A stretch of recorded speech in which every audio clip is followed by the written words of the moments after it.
bonjour. Bonjour. Est-ce que vous volez sur les avions de tourisme? Oui, je vole les différents types d'avions, hélicoptères, un peu tout en fait. Tourisme, mais beaucoup militaires, avions de combat, avions d'acrobatie, certains avions anciens, beaucoup de types d'hélicoptères aussi. Donc j'ai la chance d'avoir fait plein de choses dans le domaine aéronautique jusqu'à aujourd'hui. Est-ce qu'on peut comparer ça à quelque chose de connu? Est-ce que c'est un planeur à l'envers? Ça veut dire au lieu de chercher la chaleur qui remonte de la Terre, on cherche le soleil de haut. Est-ce que c'est comme un planeur en final?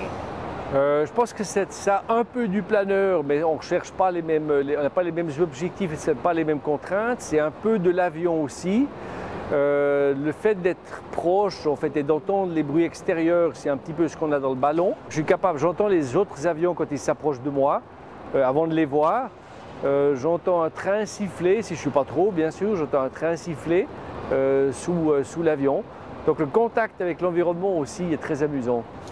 Donc je dirais que c'est un mix de tous ces moyens de transport et ça se résume finalement au sein de Solar Impulse.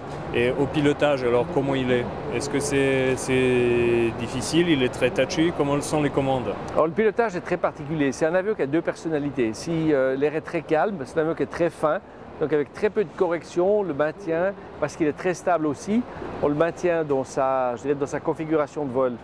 Par contre, si c'est turbulent, c'est un avion qui demande énormément de travail. Une implication totale du pilote. Et c'est surtout dans les phases de décollage et d'atterrissage qu'on a cette problématique. Et bien entendu, surtout de jour, quand on a des effets thermiques dus au soleil. Donc je m'investis beaucoup. La charge en fait sur le pilote, elle est vraiment dans ces phases-là, elle peut devenir très très importante.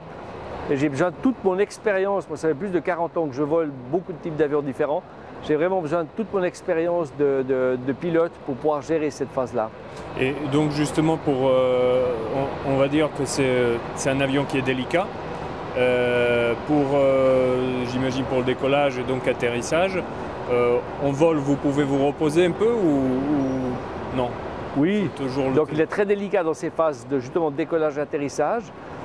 En vol, quand c'est calme, je peux me reposer. Il n'a pas d'autopilote, donc le repos, il est je dirais, très modeste, mais il existe. Donc ça permet justement de faire des vols de 26 heures, ce que j'ai fait l'année passée. C'était 16 heures, en fait, Bruxelles-Paris.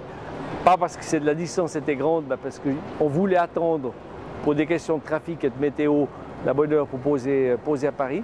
Mais ça permet justement de se ressourcer et puis de maintenir sa vigilance, son état de conscience et sa concentration. Donc c'est tout à fait possible et c'est quelque chose qu'il faut qu'on apprenne pour faire des vols de durée encore plus longue. Quelles sont ses limitations? Est-ce que Solar Impulse a des genres de vitesse, d'approche, de décollage? Quelles sont ses limitations, l'enveloppe? Alors, les limitations sont bien entendu liées à la météorologie. C'est surtout je dirais, le vent et pour l'instant la pluie. L'avion qui est derrière moi, c'est un avion expérimental. C'est un prototype, c'est un avion fait pour le test. Il n'a pas été prévu pour le voyage. Donc c'est clair, limité par un certain nombre de facteurs, dont la pluie, puisqu'on pourrait avoir des courts-circuits électriques, ce n'est pas prévu pour ça. Donc c'est pour l'instant un avion de beau temps. Comment il est équipé? Alors, au niveau de son équipement, c'est un mélange de trois choses en fait. C'est de l'équipement traditionnel et relativement simple en termes d'horizon artificiel pour donc, le faire voler lorsqu'on n'a pas de référence visuelle. C'est de l'autre côté des ordinateurs que nous avons développés pour surveiller tout ce qui est propulsion électrique, générateur solaire. Donc, on suit ce qui se passe dans chaque batterie, chaque cellule. Donc ça permet d'avoir une très bonne transparence en fait, du fonctionnement. Et on a dû développer, troisièmement, des nouveaux instruments. Puis c'est un avion qui vole avec des inclinaisons très modestes. On a l'information de l'inclinaison degré par degré de manière visuelle. Et on a aussi des informations qui viennent par vibration sur le corps lorsqu'on sort de paramètres. Et ça c'est très intéressant quand on est un petit peu assoupi ou fatigué, d'avoir cette information si l'avion commence à trop s'incliner. Une vibration à droite, une vibration à gauche permet finalement de se réveiller et tout de suite d'agir sur les commandes. Donc ça c'est aussi très innovant.